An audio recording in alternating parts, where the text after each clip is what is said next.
আসসালামু আলাইকুম।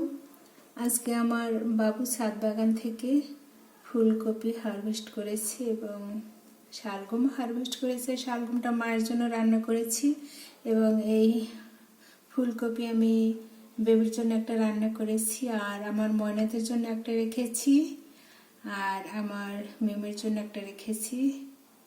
ময়নারা আর ময়নার মা রিমনের জন্য রেখেছি। আমি ভাবি হালকা ডিপ ফ্রিজে রেখেছি, তারা আসলেই আমি রান্না করে খাওয়াবো।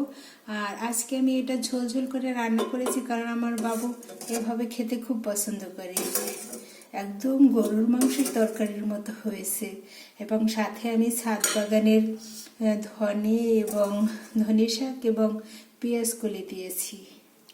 এই যে রান্নাটা কত সুন্দর হয়েছে এবং কালারফুল হয়েছে, খেতেও দারুণ হবে ইনশাল্লাহ।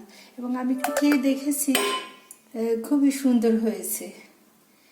এই যে অসাধারণ কালার, এবং সে এভাবেই খেতে চেয়েছে। পাতলা ঝোল হবে এবং দেখতে সুন্দর কালারফুল হবে।